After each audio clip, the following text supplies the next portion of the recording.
That's right. Krum krum anonime. Oh. Want to say moja. Anonime chapati. I have him here in the studio. Gideon Osekweno. Marketer by profession. Hey. Profile. Musician by calling. Profile. Prisons officer by. Yeah, for baby. Where can you who know? Because the way our father be do oh, part no, chese ups and downs, cry. But Charlie, how are you? We are doing great. It's a great morning. It's a great morning. And how have you been? I mean, it's a long time. Long. How have you been? Imperial Motive, long time. But how have you been? I'm doing amazing. Amazing. Great to see you. Yeah, great to see you too. But let's start from here. Are you still with us here in Ghana? Oh, tell me what hit you there. Honor the night. But we say be out beside or Ghana. And now, so are you still with us? I mean, breaking news. So I moved to the US about 2 years ago. I joined my wife in the US. Oh, okay. Yeah, but I mean, I'm still full Ghana blooded. So yeah. So you are not with the Ghana Prison Services again? Yeah. People think, but breaking news again. I'm no more with the Ghana Prison Service. Wow. Yeah. So it was a short stint. I think about 4 years with Ghana. Yeah, 4 years. Officer. So what made you stop? Basically marriage, you know. The Bible says the man will live and cleave. Okay. So this is basically me living and cleaving. It disrupted a whole lot of things, but I think it's best in the plans of God. Okay. So now you're not a prisons officer. No more a prisons officer. But how has that experience been? Being a prisons officer for 4 years. How has the experience been? I mean, Depot taught me so many things. You know, the training, the discipline. The corrections, you know, and I also belong to the Church of Pentecost, and the process of correcting someone who is wrong. Usually, prisons is for detainment and punishment, but we are trying to shift the focus from the punishment, the punitive measures, to corrective measures. You know, by employing industry, engaging them in, you know, industry, so that they will come back and be properly integrated into the society. I used to be PR for my station, so these things I drive it home. It's a message I will drive it home even now that I'm not with prisons. Let all of us get involved. You don't know who is going to be next in the prisons. That's the fact. As we're sitting here, something might happen and you might find yourself with a family or someone in prison. So prisons is doing so much. Big ups to the Director General and all. I salute everybody in prisons. Yeah, but that experience taught me a lot, that anybody can be in a prison, you know, at any time. But do you regret leaving the service? Yeah, I mean, I loved it. I loved the job. You regret leaving the job? Yeah. Wow. But for good. I mean, I didn't leave to do something that, you know, it's worthwhile. You know, so I miss Ghana. I miss everything. Yeah. So in the future, are you going to consider an initiative for the prison services or for the prison initiative like that? Initiative as in, like, you know, going to the prisons to talk to the inmates, and all of that. Yeah, I even started, you know. So I used to host, because I used to be, or I'm still in the gospel fraternity. One thing I used to do for my station especially, and even people will call me that, hey, I want to go to this prison, I want to go so I became like a bridge between NGOs. I remember I hosted Joe Metal and his team, you know, in my station. A lot of artists came through, so they will minister and then they will speak to the inmates and then give donations as well. So for the 4 years that I was with the Utukam prison, that was basically what I was doing. being the bridge between the industry, bringing and the inmates. Yeah. And so you continue that. Yeah. But now that you are not with us, how can you continue? I still get calls. I still get calls that Braa Kwaku, we want to, and I don't disclose it, but maybe it's for good too. So people think I'm still in prison, and they'll call me and say, "Oh, we want to visit your station. We want to visit in someone prisons," and then I redirect them to who can host them. So I'm still doing it. Wow. Yeah. Wow. But your ministry is known for the strong poetry appellations and adding worship. And adding worship. Yeah. How did you settle on that? Because everybody is just doing worship. How did you say, okay, let me add appellations and all of that? How did you settle on that? So I used to do poetry on its own. I mean, I even started by writing. I say this all the time. I used to write love poems for my, back in SS, love letters. So when the seniors are writing their love letters, they will come to me for me to, script some poetry in there for them. So that's how I started. And then I joined a ministry, Church of Pentecost, Pensa. So I channeled that energy to writing purely gospel poems and social poems sometimes. So I was a poet. I was known to be a poet. And then I used to sing too. So I was doing the two kind of individually. And then Joshua Nochere's August Worship came up. Yeah. That was the birth. And I always give credit to Pastor Joshua Nochere.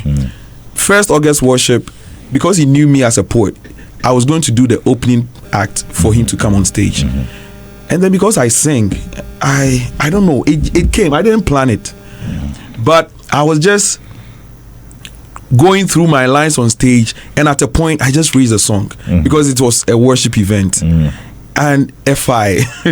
So I didn't know that was going to be the beginning of something big.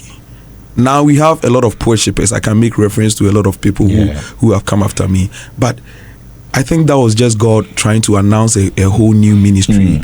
And ever since then it's been stages upon stages, collaborations upon collaborations. But looking back, when you were doing poetry and you added the worship and all of that, and looking on now, where there are a lot of people, how do you see that industry, the poetry industry now?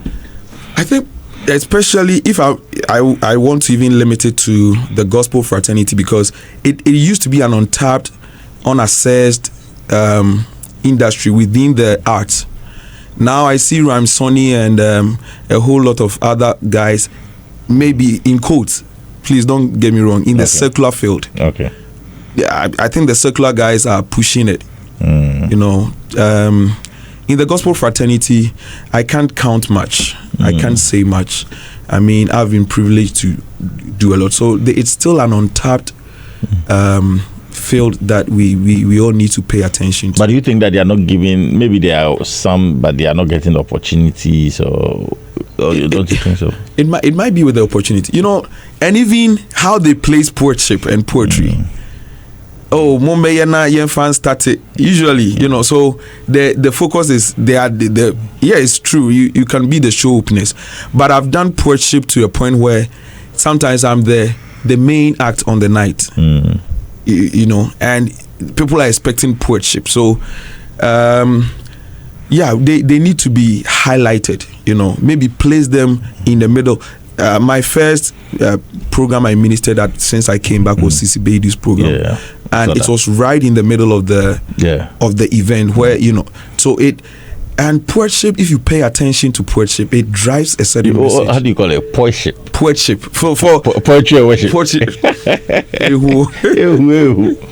Yeah, so we need to, the gospel fraternity, everybody needs to push poetship so that we become at par with our secular guys. It looks like almost in everything, the secular people, get a little nudge over us. Yeah, but gradually we're making it. Christian Atefua, a few other guys I know, Kojo Wote in Kumasi, like a few other guys are coming up. So what's the most unforgettable testimony that someone has told you about what you do, the poetry, that you walk in somewhere and say, Charlie, through worship, I have this testimony. Okay, so a lot of things, but I would always say that the greatest miracle is a saved soul.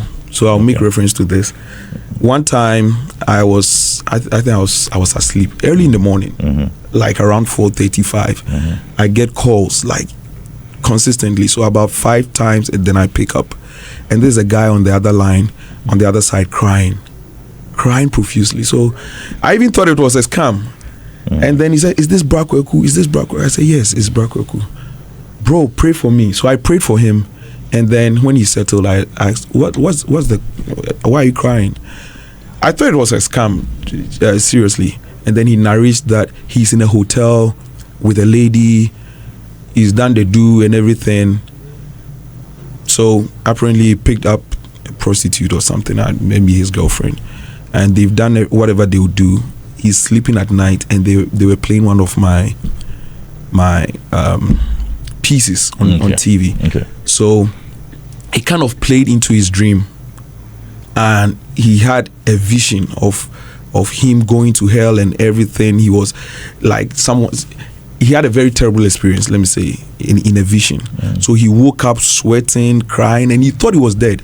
So when he woke up, it was like the poetry I was doing on the TV that was playing was in the dream, was like someone preaching to him, telling him that give your life to Christ. So he woke up, he saw my name, he saw the numbers, and he called. So that was him right there, waking up from his sleep. And then I led him to do the altar call, prayed for him, and I introduced him to a ministry by my brother Bernard Chimesi. He came around. He used to host. He still hosts this a day with him. That's another event. So because there are people who can do the discipleship better, but this is someone who was right in the middle of the act, like the woman. So the lady was there. The lady was there, and he just left. I prayed for him. I prayed with him. He grabbed his stuff, left the room, and then I met up with him at a day with him, prayed with him, and then introduced him to. So this is one of the beautiful testimonies I've had. Wow. Yeah. Wow. It's ehu. We also can do ehu. Boys,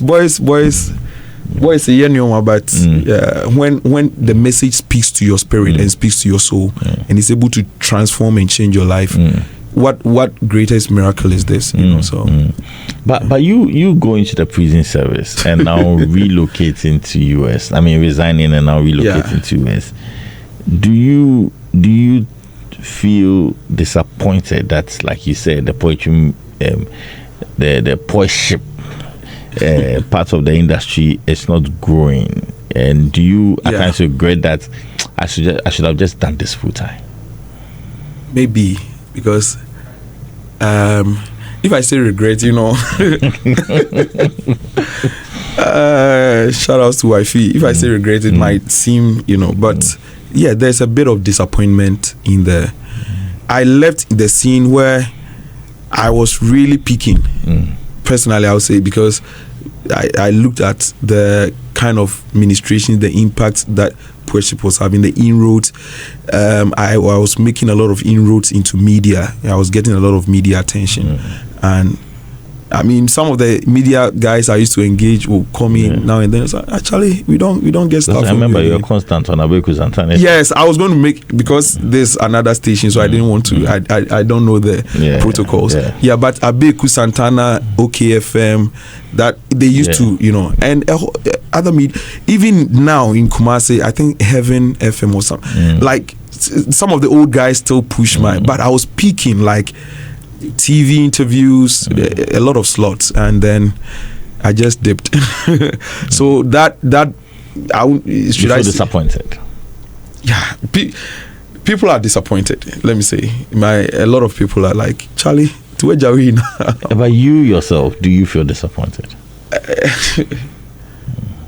I feel content. Let me say, I mean, and ministry is peaking also in US. So I mean. It's just that it's different terrain and all that. So the gap that maybe hopefully hopefully, if Nyame Boami, I might be like Auntie Dinah. She showed us the way that you can be in the diaspora and still, you know, connect. Down, yeah. So, but you see, me see Kasamunru so. No, so hold on. So it means you get a lot of gigs in the US. A lot. Whoa. A lot. I remember I had three events even before I had touched down. Oh, okay. I don't know whoever gave the hint that I was coming, but people had started calling my wife that, oh, can we get Braa Kwaku on this event? So for events and programs and gigs, I'm still doing what I'm. I've not lost touch with ministry. Okay. It's not like me bo hours or when I major just that. The connection with Ghana and, you know, coming back, because this is the roots, you know. So I'm still in ministry. I'm active. I was in Atlanta, I think 3 weeks before I flew down. I've been around. I'm doing stuff. So amazing. Yeah, amazing. But it's good to be back in Ghana. Yeah. So what are you going? Okay, I will test to the year ends. And then coming to be cook. Christmas never need the also me fast na me free mu sharp. Because actually so who free who actually yeah, but I'm here till I'll be here for some time. Let me say I don't want to disclose. Are you is my sister here because of you? Because this girl doesn't come here when one of also what do you be banku ka until be to your banku no into the buy or the banku buy Bredash where's what can you who know hey but are we expecting an album? So one of the main reasons why I came was to connect and you know, there's this advent of room recording, whatever, so I want to do a live purely worship strings like I do, you know. I did one with Asari, I think with Sonic, Pentecost something, you know, where I was seated like an old man trying to narrate. So I want to do a concept like that. So I'll do that before I leave. I'm still in talks with, you know, all my guys. So when are we getting that? I mean, I can't wait for that. You just what's my appetite. When are we getting that? Yeah. So we are still planning, discussing the concept. But you do it before you go. I'll do that. So and then we'll start doing the releasing, the post production. So they'll do it whilst I'm there, and then. Once you are here and everybody's here, oh, we will have to do it. It's a wild concept, so I call it by the fireside, and the fire is the Holy Spirit. The fire is the, you know. So literally at the recording, you put some fire there, and there will be at the side. Yeah, Tija Hona, you know, like an old man with my kids around me. So we have the concept. It's just a few things, technicalities, and then we have to. Okay. Yeah. Nice. Maybe I have to grow some gray hair and look more older than. We can paint the hair gray. Yeah, so I mean, let's watch out. It's a project. That's one of the main reasons why you are here in Ghana. Yes. Okay, so that means that we have you for a week or two. Yeah, definitely. Okay, I'm around. Okay. Then we'll take out all the juice. The juice. Ladies and gentlemen, Braa Kwaku is in Ghana. So you can book you for all your events. Yeah. So Kwaku, before we go, what is that one thing that we'll be surprised to know about Braa Kwaku? Like no one knows, but they'll be very surprised to know about Braa Kwaku.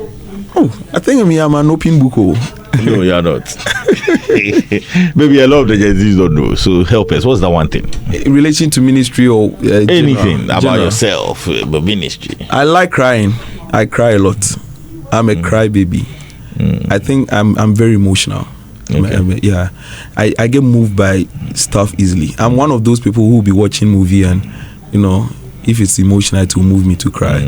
I'm a deeply sore, emotional crybaby. So I think maybe people might see me being all smiley. I like smiling and laughing around a lot. So, but you're a crybaby too. I cry. Braa Kwaku the crybaby. Braa Kwaku the crybaby. I don't waste my tears though. I pray with it now that I got more mature than with God. So but I get moved. I really get moved by a lot of things. So on social media, I've seen people who they go about randomly and do good, to people, and those videos really move me. Okay. And I'm left-handed. Maybe people don't know that. Yeah, Okay. I do it. Left-handed people are very creative, so. Yeah, they say that. Yeah. I've seen a lot. Yourself, Yeah. You see. Yeah. My manager. You used to be my manager. They don't know. Hey. I mean, that's why you shocked. You thought I came to this industry yesterday. Hey, long time. So, will you accept a secular gig? Someone called you for a secular gig. Will you accept it? Now it might be dicey. I might not be too sure. It must come with a lot of clarity, because I've done corporate jobs which are secular. I've done a lot of corporate gigs. So in that regard, it's secular, and I've done secular gigs. But if it's about collaborating with secular artists, that one we have to look at all the details. But collaborating with, let's say, secular poets, I think I might have done some with them, like it was live stage ministration. We did performance, I'll call it ministration in a way. So so you've done some with some of them. Yeah, it was, we shared stage, let's say, it was an open platform. We shared the same stage, but it should come with a lot of clarity, Yeah, because of my stance, and since I came out, it's been gospel. I've stuck to gospel, so it's not like now that why do you want to make inroads? I don't know why. So hold on. So if someone calls you that, okay, I want you to maybe okay, can't we? If someone calls you that, I want to do a poetry for my sweetheart. Like, something like that. Okay, you can do that. Yeah, so that's basic. That's where I started from, and I think even along the way I've done a couple for even weddings. Okay. So I MC at weddings. Okay. So so that means the MC you ask some poetry. Yeah. So, I do. So I've done it a couple of times for some friends, and they loved it. Oh, nice. I write pieces and deliver them in the course of the MCing. So if it's purely love is godly. So it's but it's not collaborating with secular artists to promote. Oh no! So let's say Sarkodie wants to do a gospel album, which he has said he will do. Then you want to push me into controversy. Oh no, this is not controversy. He said he wants to do a gospel album. Okay. Then he says, okay, I want you to do a piece before the song comes in, or on one of the songs. Are you open to that? I'll pray. I'm sure the Holy Spirit will lead me to. I won't sit here and say yes or no. That's why I said it has to be clear. It has to come with all the details. He's doing a gospel album. Who is doing it? Even the caliber of person and all that. So, yeah, I think I'll pray and then allow the Holy Spirit to lead me.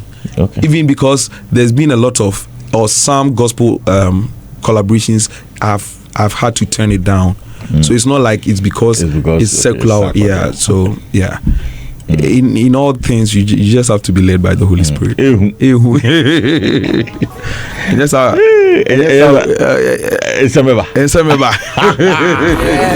okay, Kwaku.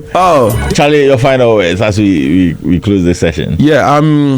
Thank you for having me. Let me say, I appreciate your time. I mean, he came here at 5. That's one of the things that Abuchi will do to you.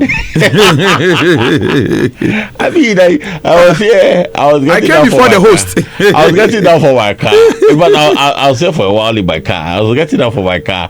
Then Braa Kwaku calls me that I'm here already. You interview me like 6. But thanks so much. Thanks so much. I want to say that God bless you for hosting me and having me. Poetship has come to stay. I've seen people who have done poetship and they've made inroads with it. Let's open up, to receive a lot of these, not just poetship, but poetry. Because mine is poetship, I add music to it. But let's open up that genre, and there are a lot of untapped talent. Also, watch out for By the Fireside. when it comes out, I'm sure it will be beautiful. Beautiful. Yeah, people have been calling for that album. Is being But you said, I want you to do it tomorrow. Yeah. But social media handles. Yeah, so Braa Kwaku on all social media handles. My bra is not the bra that the ladies wear. But spell it. Braa. Okay, then yeah. Kwaku. So and Kwaku with the A, Kwaku. That's right. On all social media, yes. X, IG, Facebook, everywhere. But if somebody wants you for an event, what number does it call? On WhatsApp, you can just WhatsApp 0246 022 033. 0246 022 033. Okay. Right. WhatsApp only. WhatsApp only. Because if you call it, won't come. It won't come. So WhatsApp only. Yeah. Okay, that's fine. That's fine. So and then let me send sweet shout outs to my lovely wife, Winifred Efia Udafrani. Okay. Okay. And wifey, if you're listening to us, you get you. Atu. Wifey, maybe if you bad deal.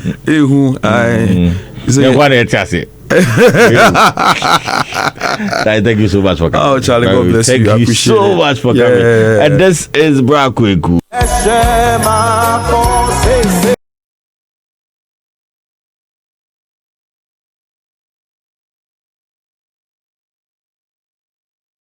Sadia